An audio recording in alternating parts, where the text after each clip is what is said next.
नमस्कार साथियों, स्वागत है आपका अपने YouTube चैनल PSC डिकोडेड पर। और आज हम अपनी सीरीज़ को कंटिन्यू बात करेंगे 10 के क्वेश्चंस की।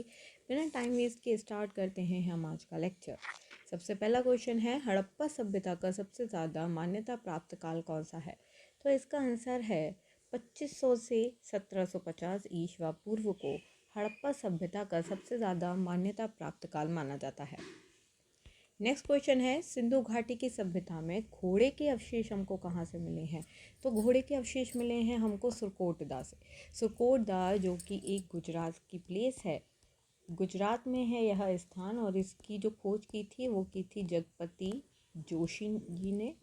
कब की थी? इसकी खोज की गई थी सन 1964 में। इसके अलावा अगर हम बात करें बनावली की, तो बनावली की खोज किसने की है? RS विष्ट जी ने सन 1973 में। और बनावली कहाँ पर है? बनावली है हरियाणा में। बात करते हैं कालीबंगा की, तो कालीबंगा गुजरात में है। यह घग्गर नदी का क्षेत्र है। और इसके खोजकर्ता कौन है? इसकी खोज की है अमलानंद घोष जी ने सन 1952 में। कब की है? सन 1952 में। इसके अलावा हम बात करते हैं लोथल की, तो लोथल भी कहाँ पर है? गुजरात का है। यह एक बंदरगाह है गुजरात में, जिसकी खोज की गई थी सन 1954 में। और ये भोगवा नदी के किनारे है। यहाँ पर भारत में सबसे पहले चावल के साक्ष्य यहीं से मिले हैं। नेक्स्ट क्वेश्चन हमारा, प्रकाश वर्ष के बारे में सही कौन सा कथन है? तो यह एक दूरी का मापक है। प्रकाश एक वर्ष में लगभग 95 किलोमीटर की दूरी तय करता है। इसका उपयोग खगोलीय पिंडों के बीच की दूरी मापने के लिए किया जाता है। नेक्स्ट क्वेश्चन है, ध्रुव तारा कौन सी दिशा का निर्धारण करता है? तो ध्रुव तारा उत्तर दिशा को इंगित करता है।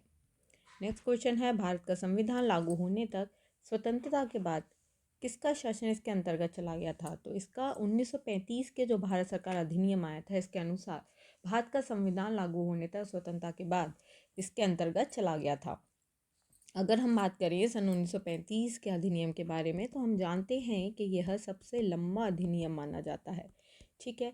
इसके अलावा इस अधिनियम के अंतर्गत कुछ ऐसी भी विशेषताएं हैं, जैसे कि क्या, इसमें मुसलमानों के साथ साथ सिख, ईसाई और जो भारतीय यूरोपियन थे, एंग्लो इंडियन थे, सभी को मतदान देने का मौका मिला था।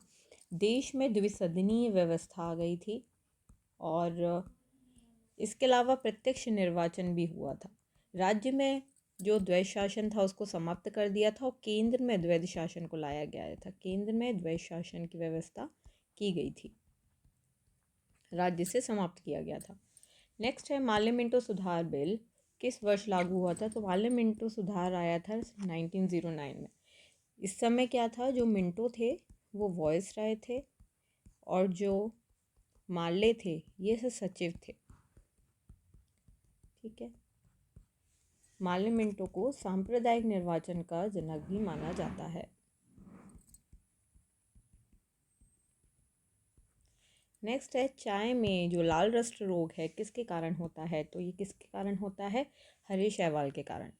नेक्स्ट है, मानव शरीर की सबसे छोटी हड्डी कौन सी है? तो ये है स्टेपीज। स्टेपीज कॉय की हड्डी होती है, कान की हड्डी होती है जो कि सबसे छोटी होती है। जबकि अगर हम बात करें सबसे लंबी की, तो ये जांग की हड्डी होती है। जांग की हड्डी होती है जो कि जिसका नाम है फीमर। ठीक है। और इसमें प्रोटीन कौन सा पाया जाता है? हड्डियों में जो प्रोटीन होता है उसका नाम है ओसीन। ठीक है। नेक्स्ट है, टिबिया नाम की जो हड्डी है ये किस में पाई जाती है? तो ये टांगों में पाई जाती है। नेक्स्ट है, तंबाकू की पत्तियों में कौन सा, इनमें से कौन सा ड्रग होता है? तो ये निकोटिन होता है। क्या पाया जाता है तंबाकू की पत्तियों में? निकोटिन। इसी के साथ हमारे 10 क्वेश्चन की सीरीज़ होती है यहीं समाप्त। Thank you so much. Like, share and subscribe my channel. Thank you.